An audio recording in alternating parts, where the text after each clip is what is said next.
আজকের এই ভিডিওটা শুরু করছি আমরা ভারতবর্ষের সবথেকে বিজিএস্ট রেল স্টেশন হাওড়া থেকে। হ্যাঁ, ঠিকই ধরেছো তোমরা। এবার কিন্তু আমরা আর চার চাকাতে যাচ্ছি না, আমরা আমাদের ডেস্টিনেশন বা ট্রাভেলের জন্য তোমাদের সঙ্গে বা তোমাদেরকে নিয়ে যাব ট্রেনে করে। হ্যালো জনগণ, তো কেমন আছো তোমরা? আমি অর্পণ, সাথে বরুণ। আর তোমরা দেখা শুরু করে দিয়েছো ট্রাভেলার্স ডায়েরির আরো একটা নতুন ভিডিও। আজকে সকাল 4:30টার সময় ঘুম থেকে উঠেছি বস। উঠে পাপ্পু ভাইকে ঘুম থেকে তুলে গাড়ি করে এসছি ব্যান্ডেল। দেন ব্যান্ডেল থেকে ব্যান্ডেল হাওড়া লোকাল ধরে হাওড়া স্টেশনে পৌঁছেছি। হ্যাঁ, প্রচন্ড ঠান্ডা বলবো না, তবে একটু ঠান্ডা ছিল আজকে। শীতের সকালবেলায় ঠকঠক করে কাঁপতে কাঁপতে কিন্তু এসে পৌঁছে গেছি হাওড়াতে। পিছনে আমাদের আইকনিক রবীন্দ্র সেতু বা হাওড়া ব্রিজ, যেটা হচ্ছে ট্রেডমার্ক আমাদের কলকাতা শহরের, সেটা দেখতে পাচ্ছ। যাই হোক, সে কথা বাদ দাও।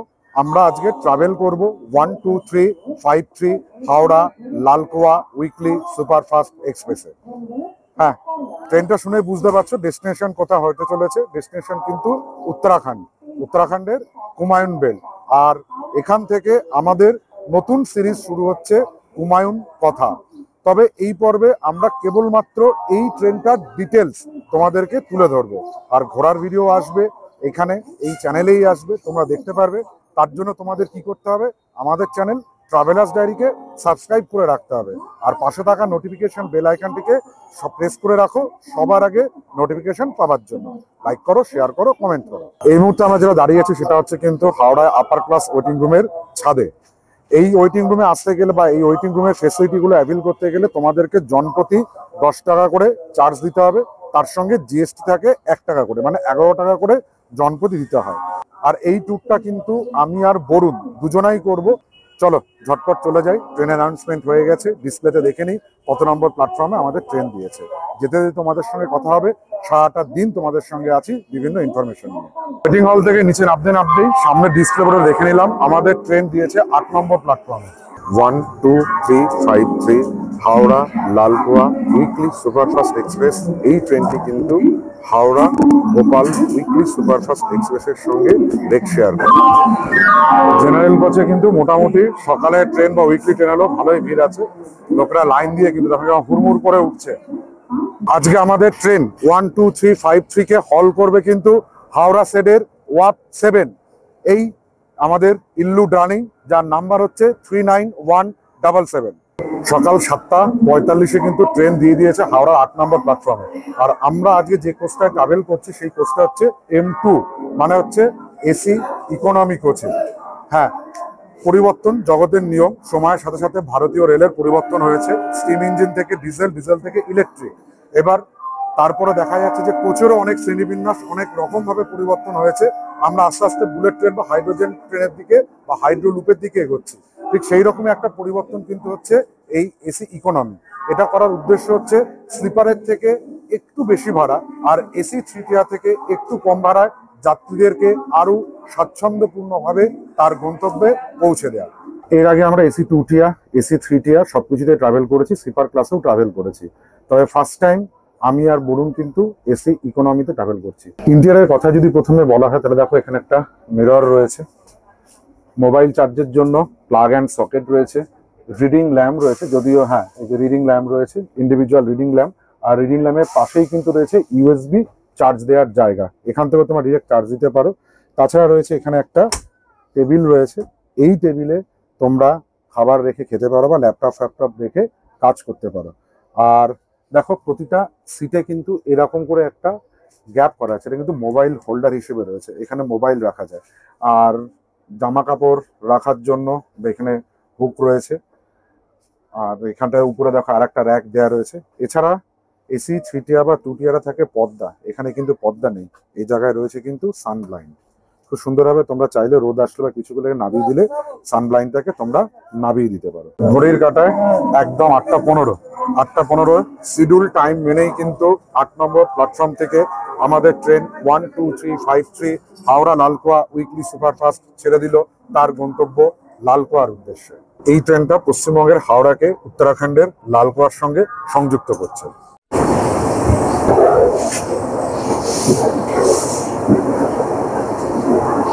ট্রেনের রেক কম্পোজিশন যদি বলা হয় তাহলে ট্রেনটাতে টোটাল 21টা বগি আছে। একদম প্রথমে রয়েছে একটা ইউএটি জেনারেটর কার, তারপরে রয়েছে এসি 2 টিয়ারের 2টো কোচ, তারপর রয়েছে এসি 3 টিয়ারের 4টে কোচ, তারপরে আসছে এসি 3rd ইকোনমির 2টো কোচ। এসি 3rd ইকোনমি 2টো কোচের পরে রয়েছে 6টা স্লিপার ক্লাস, একদম পিছনের দিকে রয়েছে 4টে জেনারেল ক্লাস, আর তার পিছনে রয়েছে একটা ডিএসএলআর মানে ডিসেবলদের কম্পার্টমেন্ট। এটা হচ্ছে এই ট্রেনটার রেক কম্পোজিশন। এই ট্রেনটা হাওড়া থেকে লালগোয়া পর্যন্ত যেতে মোট 1298 কিলোমিটার ট্রাভেল করে, আর ট্রাভেল টাইম হচ্ছে 22 ঘন্টা 40 মিনিট। ইন্টেরিয়ারে যেরকম বলছিলাম না, ইন্টেরিয়ারে আর একটা জিনিস যেটা আছে, এগুলো হচ্ছে বটল হোল্ডার ছিল। মানে প্রতিটা জায়গাতে যদি আমরা এটাকে উপর থেকে পুল করা হয়, পুল করে এটা করলে এটা কিন্তু বটল হোল্ডার ছিল। এটা প্রোভাইড হয়েছিল প্লাস্টিকের, অনেক জায়গাতেই ভেঙে গেছে। আর প্রতিটা জায়গাতে একটা করে বাড়তে মানে যেটা ছিল সেটা হচ্ছে এসি ভেন্ট, মানে প্রত্যেকেই কিন্তু এসি ভেন্টের হাওয়াটা এখানে পেত। মজার বিষয় দেখো, আমরা ভারতীয়, আমাদের তো ভালো জিনিস সহ্য হয় না, এখানে ভেন্টগুলো কিন্তু সব পুরো হাওয়া হয়ে গেছে। আর তারপরে দেখো এই জায়গায় যেটা রয়েছে সেখানে কিন্তু ডাস্টবিন হিসেবে ব্যবহার হচ্ছে, ভেতরে পড়ে আছে গুটখার প্যাকেট। এটাই হচ্ছে বর্তমানে এসি 3 ইকোনমি এসি ভেন্টের কাজ অ্যাজ এ ডাস্টবিন।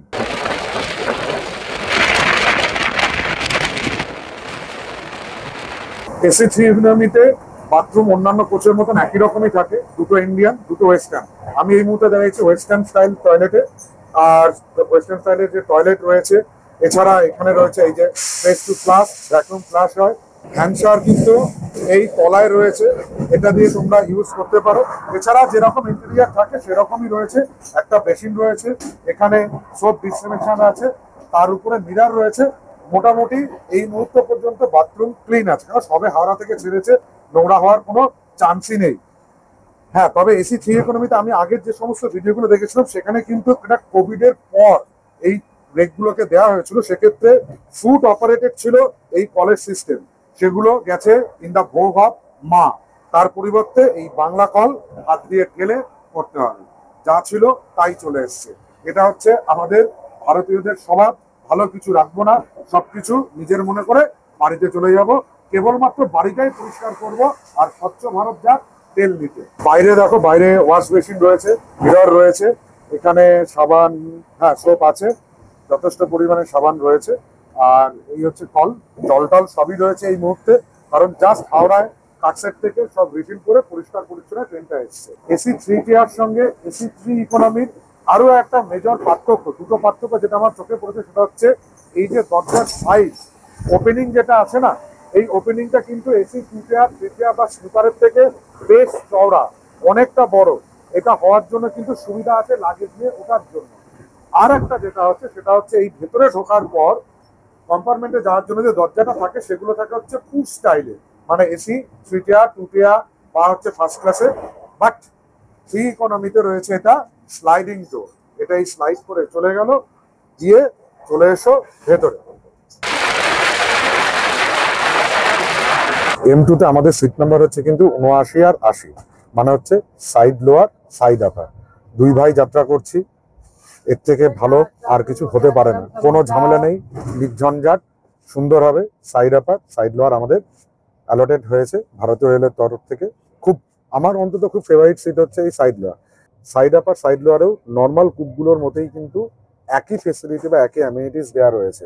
মানে এখানেও দেখো রিডিং ল্যাম্প রয়েছে, প্রতিটা সিটে ইন্ডিভিজুয়াল রিডিং ল্যাম্পের নিচে রয়েছে ইউএসবি চার্জিং সকেট, আর তার তলায় কিন্তু রয়েছে প্লাগ সুইচ, এখান থেকেও তোমরা তোমাদের মোবাইল, ল্যাপটপ বা যে কোনো ইলেকট্রিক্যাল গ্যাজেট চার্জ করে নিতে পারো। এবার তোমাদেরকে বলি সিট কমফোর্টের কথা। সিট কমফোর্ট যদি বলা হয়, এসি 3 টিয়ারের থেকে এর সিট কমফোর্ট লেভেল কিন্তু অনেকটাই কম, কারণ কুশনিং গুলো খুবই পাতলা, মানে অ্যাজ এ স্লিপার কোচে যেরকম থাকে সেই রকমই এখানে কোচের মানে কুশনিং গুলোর প্যাটার্নটা ঠিক স্লিপার ক্লাসের মতনই আছে।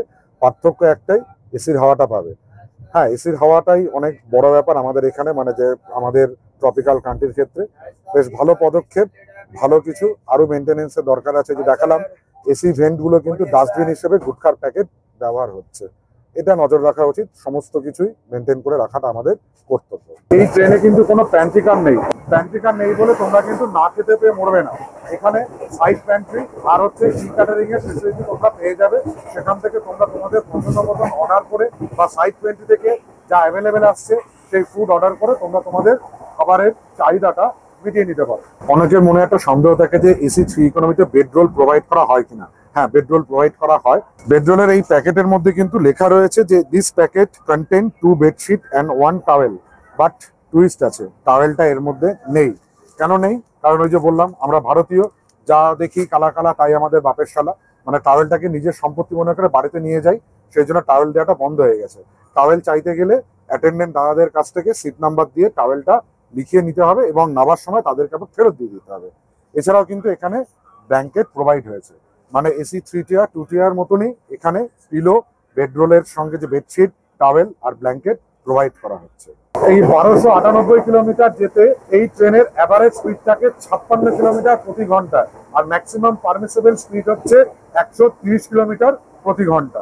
এই ট্রেনটা যেহেতু উইকলি এক্সপ্রেস, সেই জন্য প্রতি সপ্তাহের শুক্রবার হাওড়া থেকে লালকুয়ার উদ্দেশ্যে ছেড়ে যায়, আর লালকুয়া থেকে প্রতি শনিবার ছেড়ে হাওড়াতে এসে পৌঁছায় হচ্ছে রবিবার। আর ট্রেনের টাইমিং যদি বলা হয়, ট্রেনটি সকালবেলায় প্রতি শুক্রবার 8টা 15 ছাড়ছে হাওড়া থেকে, আর পরের দিন সকাল অর্থাৎ শনিবার দিন সকাল 6টা 55 পৌঁছাচ্ছে লালকুয়া জাংশনে। হাওড়া থেকে লালকুয়া পর্যন্ত এই ট্রেনের অফিসিয়াল হল্টের সংখ্যা হচ্ছে 19টা। এছাড়া অনেক জানা অজানা, চেনা অচেনা, নামি অনামি বেশ কিছু ইন্টারমিডিয়েট স্টেশন পার করবে। সেই ইন্টারমিডিয়েট স্টেশনের সংখ্যা হচ্ছে 287টা। চলো এবার একটুখানি সিটে বসি, সিটে বসে ব্রেকফাস্ট করা হয়নি, ব্রেকফাস্টে কি আসছে সেটা দেখি, লাঞ্চের অর্ডার নেই, কি করছি সবটাই তোমাদেরকে তুলে ধরবো এই ভিডিওতে।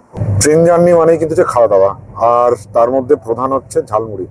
যাচ্ছিল কিনে নিয়েছি, বেশ ভালো, মানে ঝালমুড়ি আমার একটা অত্যন্ত ফেভারিট।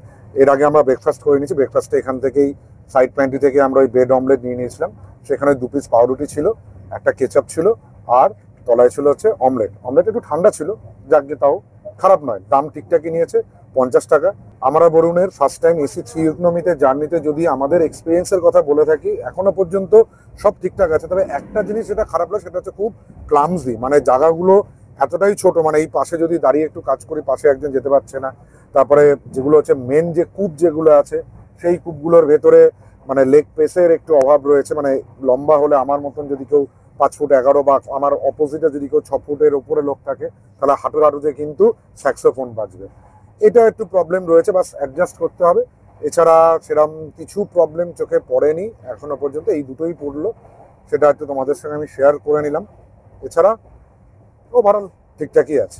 ট্রেনের ভেতরে লং জার্নি সময় কাটাতে হবে, একটা কিন্তু খুব ভালো বন্ধু পেয়ে গেছি, একটা ছোট্ট কিউট বন্ধু, সে কিন্তু আমার সঙ্গে মুড়ি খাচ্ছে, মুড়ি খাবে। আর একজনের কথা না বললেই না, সেটা হচ্ছে কিন্তু আমাদের এই কোচের অ্যাটেন্ডেন্ট দাদা। এই দাদা কিন্তু বেশ ভালো, আমাদের সঙ্গে বেশ ভালো জমে গেছে। যাক, দুজনের সঙ্গে কিন্তু গল্প করতে করতে এই 1298 কিলোমিটার কাটিয়ে দেবো, কোনো প্রবলেম জানি না কার বাচ্চা, তবে যাই হোক বেশ ভালো কিউট, আমার সঙ্গে বসে বসে কিন্তু মুড়ি খাচ্ছে। ঝালমুড়ি তো আবার, নট শুধু মুড়ি নয়, ঝালমুড়ি খাচ্ছে। 4টে 8টা দাঁত উঠেছে, দাঁত দেখা, ই ই ই।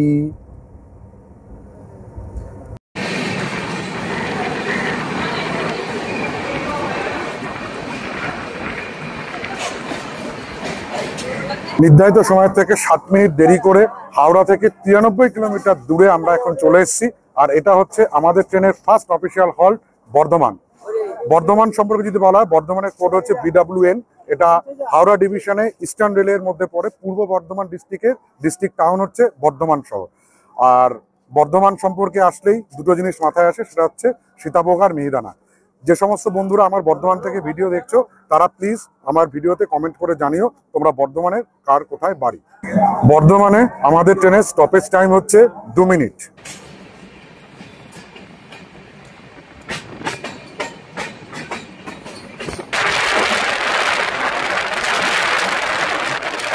শিডিউল টাইমিং এর থেকে কিন্তু 4 মিনিট আগে বিফোর এসে পৌঁছে গেছি আমরা দুর্গাপুরে। দুর্গাপুর ইস্টার্ন রেলের মধ্যে পড়ছে, আসানসোল ডিভিশনে। আর দুর্গাপুরের কোড হচ্ছে DGR। এখানে ট্রেনের স্টপেজ টাইম হচ্ছে 2 মিনিট। 2 মিনিট স্টপেজ টাইম, আর 4 মিনিট আগে এসছে, মানে 6 মিনিট দাঁড়াবে। 4 মিনিট বিফোর এসে আমাদের ওয়াইদ ভাইও বলে দিল, শেখ ভাই গাড়ি বিফোর ঢুকে গেছে। আর হ্যাঁ, একটা কথা তোমাদের বলতে ভুলে গেছি, সেটা হচ্ছে হাওড়া থেকে উত্তরাখণ্ডের লালকুয়া পর্যন্ত যেতে গেলে আমাদের এই Lalkuan weekly superfast express Paschimbanga, Jharkhand, Bihar, Uttar Pradesh, Uttarakhand মোট 5টা স্টেট কভার করে। শিডিউল টাইমিং এর থেকে 4 মিনিট পরে, মানে 4 মিনিট ডিলেতে আমরা ঢুকলাম হচ্ছে আসানসোল। আসানসোলের কোড হচ্ছে ASN। আর এই মুহূর্তে আমরা হাওড়া থেকে 199 কিলোমিটার, মানে 200 কিলোমিটারের জার্নি কমপ্লিট করলাম। এই ভাই কিন্তু আমাদের দুপুরে খাবার দিয়েছে, এখনো দই পাইনি, এইটা বাকি আছে। 12353 হাওড়া লালকুয়া উইকলি এক্সপ্রেসের ওয়েস্ট বেঙ্গলের একদম লাস্ট অফিসিয়াল হল্ট হচ্ছে এই আসানসোল। এরপরে আমরা এন্টার করব হচ্ছে ঝাড়খণ্ডে। ঝাড়খণ্ডে এই ট্রেনের স্টপেজ হবে, প্রথম স্টপেজ সেটা হচ্ছে ধানবাদ জাংশন। চলো, আসানসোলে সিগন্যাল হয়ে গেছে, আমরা উঠে পড়ি। ট্রেন দেরি করে ঢুকেছে, এই জন্য এখানে ট্রেন কিন্তু মাত্র 2 মিনিট দাঁড়ালো।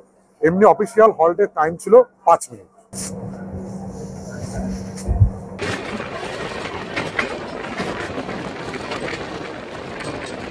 নির্ধারিত সময়ের 11 মিনিট আগে কিন্তু আমাদের ট্রেন এসে পৌঁছালো ধানবাদ জাংশনে।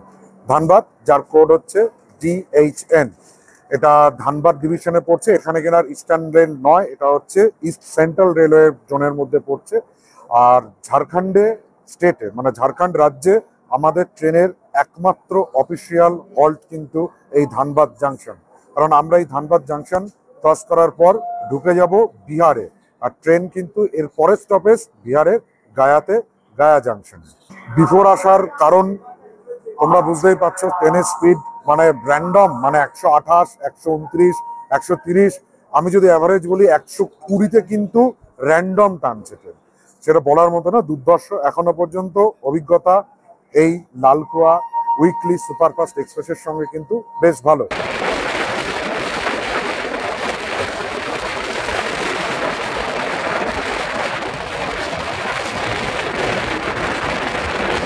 ধানবাদ ক্রস করে গয়ার দিকে যাচ্ছি আমরা। এর মধ্যে লাঞ্চ সেরে নেবো। লাঞ্চ আমরা সাইড প্যান্ট্রি থেকেই নিয়ে নিয়েছি। আমরা দুজনা দুরকম থালি নিয়েছি, মানে মিশিয়েই খাবো আর কি। একটা আছে এগ থালি আর একটা হচ্ছে ভেজ থালি। স্ট্যান্ডার্ড নয়, স্ট্যান্ডার্ডটাও এখানে অ্যাভেলেবেল ছিল 80 টাকার, বাট আমরা স্ট্যান্ডার্ড থালিটা নিইনি। আমরা এখানে বললো মহারাজা ডিলাক্স স্পেশাল থালি সামথিং একটা কিছু, সেই থালিগুলোই আমরা অর্ডার করেছি। ডিম থালির দাম পড়েছে 180 টাকা করে, আর ভেজ থালির দাম পড়েছে 140 টাকা করে। জানি এটা অনেকটাই বেশি, IRCTC-র যে রেট চার্ট সেটাকে কোনোভাবে ফুলফিল করে না এরা, মানে এই খাবারটা করছে না। কিন্তু যাই হোক, একটু ভালোর জন্য বা একটু কিছুর জন্যই আমরা এটা করে নিলাম। এখানে ডাল, একটা সবজি, ভেজে পনির রয়েছে, আর জিরা রাইস রয়েছে, রায়তা, মিষ্টি, রুটি, প্রিকল, সবই ঠিক আছে। বাট পনিরের পরিবর্তে এগ থালিতে আর একটা এগ দেওয়া রয়েছে, আর সাথে 2টো মিষ্টি দই আমরা নিয়ে নিয়েছি। চলো খেয়ে নিই। আগে একটুখানি দাঁড়াও, অল্প অল্প একটু টেস্ট করে নিই। আছে স্বাদ, ভালোই আছে, খারাপ নেই। পনিরেরটা একটু দেখি, ভালো। দেখ, যেরকম বলেছিল দাম হিসেবে ভালোই লাগলো টেস্টটা। চলো খেয়ে নিই। আর এমনিতে খুব টায়ার্ড আছি, কালকে রাত্রিরে ঘুমও কম হয়েছে। খেয়ে দিয়ে একটু রেস্ট নেবো, তারপরে যেখানে ঘুম ভাঙবে সেখানে আবার তোমাদের সঙ্গে কথা বলবো, সেই জায়গাটা তোমাদেরকে দেখিয়ে দেবো।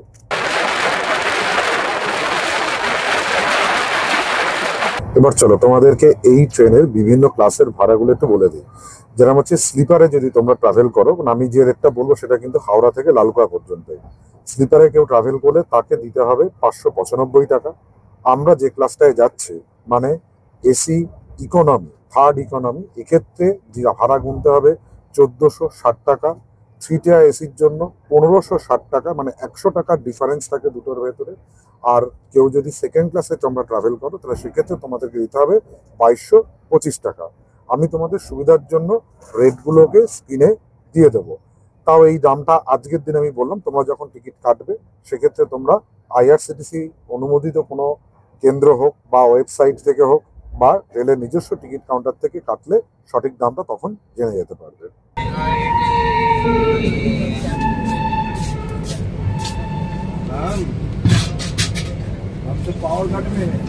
এতক্ষণ ট্রেনটা ভালোই আসছিল, প্রায় 10 মিনিট লেট করে হাওড়া থেকে 560 কিলোমিটার অতিক্রম করে এই মুহূর্তে আমরা এসে পৌঁছালাম বিহারের সাসারাম জাংশনে, যার স্টেশন কোড হচ্ছে SSM।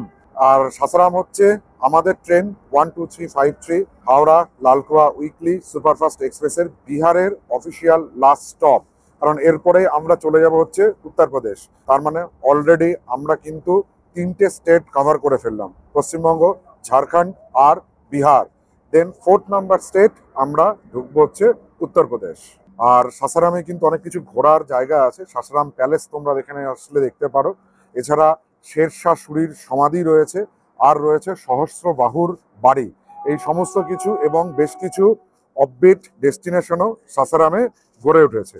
সাসারামে ট্রেনের স্টপেজ টাইম 2 মিনিট, সিগন্যাল হয়ে গেছে, অতএব চলো।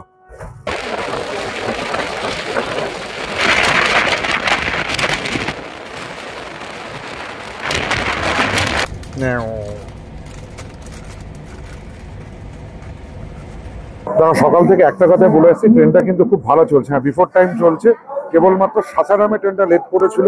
বাট এখন আমরা দাঁড়িয়ে আছি উত্তরপ্রদেশের রাজ্যের প্রথম অফিসিয়াল হল্ট আমাদের ট্রেনের, সেটা হচ্ছে পণ্ডিত দীনদয়াল উপাধ্যায় জাংশন বা পূর্বের মোগল সারায়ে। এখানেও কিন্তু ট্রেন বিফোর টাইম এসছে, কত 10 মিনিট বিফোর এসছে। আর এখানে ট্রেনের স্টপেজ টাইম হচ্ছে 15 মিনিট। তার মানে ট্রেন কিন্তু ছাড়বে 25 মিনিট পর। মোগলসরাই বা Pandit Deendayal Upadhyay junction railway station Mughalsarai ডিভিশনের মধ্যেই পড়ছে। আর এর স্টেশন কোড হচ্ছে DDU। এখানে বেশ কিছু খাবারের স্টল তোমরা পেয়ে যাবে, চাইলে তোমরা এখান থেকে ডিনার বা স্ন্যাক্স, ইভিনিং স্ন্যাক্স কিনতে পারো। এখানে দেখো স্ন্যাক্সের দোকান, ডিম ভাজা, বিরিয়ানি সবকিছু রয়েছে, ফলের ঠেলা ঠেলা সবকিছুই এখানে পেয়ে যাবে। চাইলে তোমরা এখান থেকে তোমাদের পছন্দ মতন জিনিসপত্র কিনে নিতে পারো, জল ফলও রিফিল করে নিতে পারবে তোমরা। হাওড়া থেকে এই DDU মানে পণ্ডিত দীনদয়াল উপাধ্যায় জাংশন পর্যন্ত আমরা আমাদের যাত্রাপথের এক্স্যাক্টলি অর্ধেক চলে এসেছি, মানে 660 কিলোমিটার অতিক্রম করেছি আমরা। আর টোটাল দূরত্ব 1298 কিলোমিটার বা 1300 কিলোমিটার মতন ধরো। 1300 কিলোমিটারের হাত তোলায় 650, মানে অর্ধেকের একটু বেশি। আমি ধরে নিলাম মোটামুটি এটা প্রায় অর্ধেক ডিস্টেন্স আমরা কভার করলাম এই মোগলসরাই পর্যন্ত।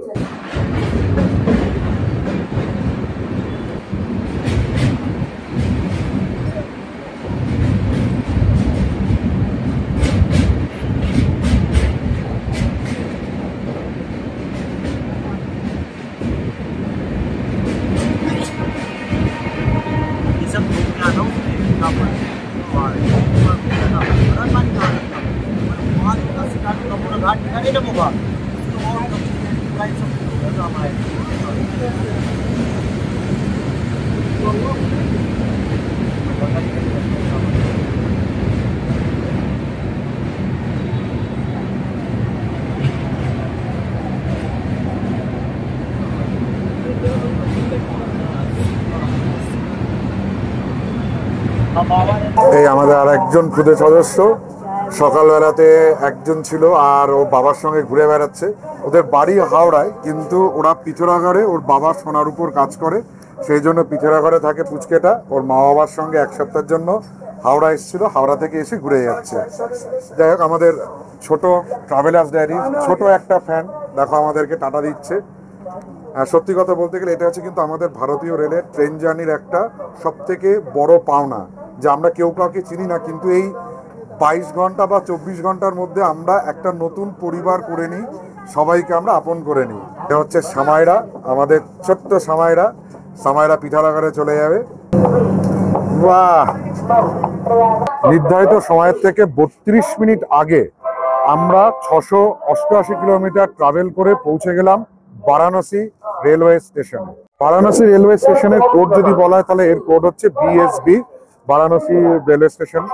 আর এখানে আমাদের ট্রেনের স্টপেজ টাইম ছিল 10 মিনিট, কিন্তু বিফোর ঢুকেছে 32 মিনিট বিফোর এসছে, আরো 10 মানে 42 মিনিট এখানে আমাদের ট্রেন আজকে দাঁড়াবে। অফিসিয়াল 10 মিনিট আর বিফোর এসছে 32 মিনিট, সেই মিলিয়ে 42 মিনিট। এই মুহূর্তে আস্তে আস্তে বাইরের দিকে ঠান্ডাটাও পড়ছে আর অন্ধকার হয়ে গেছে, জানি না আর কটা কি স্টেশন কভার করতে পারবো। চেষ্টা করছি যে কটা কভার করা যায় এরপরে। এই দেখে নাও বারাণসী স্টেশনের লোক। বারাণসী স্টেশনে কিন্তু রিনোভেশনের কাজ চলছে, সমস্ত কিছু নতুন ভাবে নতুন রূপে সাজিয়ে তোলা হচ্ছে বারাণসী রেলওয়ে স্টেশনকে। দেখো এখানে যেরকম রয়েছে, এটা নমস্তে ইন্ডিয়া প্রজেক্টের আন্ডারে কিন্তু চলে এসছে বারাণসী রেলওয়ে স্টেশন, মানে হচ্ছে অমৃত ভারত প্রকল্পের অন্যতম প্রকল্প এখানে চলছে। বারাণসী রেল স্টেশনকে নতুনভাবে নতুন রূপে সাজিয়ে তোলার কাজ। হাওড়া থেকে 1216 কিলোমিটার জার্নি ট্রাভেল করে নির্ধারিত সময়ের থেকে 39 মিনিট পর আমরা এসে পৌঁছেছি উত্তরপ্রদেশের বারেলি জাংশনে। হ্যাঁ, এই সেই বারেলি, যেই বারেলি জাংশনকে নিয়ে প্রচুর গান রয়েছে। অধিকাংশ মহিলাদের গানের দুল কিন্তু এখানে হারিয়ে যায়। আর সেই বিখ্যাত গানের লাইন, ঝুমকা গিরা রে বারেলি কে বাজার মে। আর বারেলির বরফি কিন্তু খুবই বিখ্যাত। আর স্টেশনের বারেলি জাংশনের স্টেশনের কোড হচ্ছে বিই। বারাণসীর পরে আমরা প্রতাপগড়, লখনৌ, চারবাগ এই স্টেশনগুলো স্কিপ করে গেছে। আর এর মধ্যে একটা দারুণ ঘুমও দিয়ে নিয়েছি। নিয়ে এখন কিন্তু আমরা এগিয়ে চলেছি আমাদের গন্তব্য লালকুয়ানের উদ্দেশ্যে।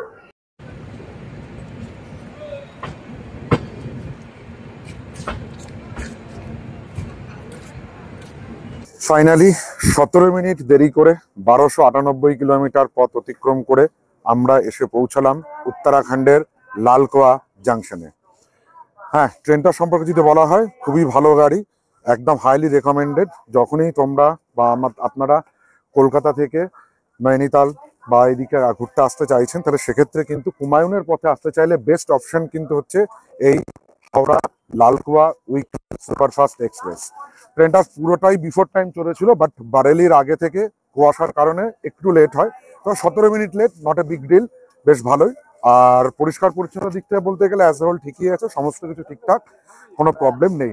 এই ভিডিওয়ে এই পর্যন্তই। এটাই ছিল আমাদের হাওড়া থেকে লালকুয়া পর্যন্ত আসার ট্রেনের সম্পূর্ণ তথ্য এবং ট্রেনে আমরা কি কি করেছি তার পুরো ভিডিও। চলো, তোমাদের সঙ্গে দেখা হচ্ছে কুমায়ুন কথার প্রথম এপিসোড মানে সাইট সিনের ভিডিওতে। তাহলে টাটা। যদি ভিডিওটা ভালো লাগে তাহলে আমাদের চ্যানেল ট্রাভেলার্স ডায়েরিকে সাবস্ক্রাইব করো, পাশে থাকা বেল আইকনটিকে প্রেস করো, সবার আগে নোটিফিকেশন পাওয়ার জন্য লাইক করো, শেয়ার করো, কমেন্ট করো।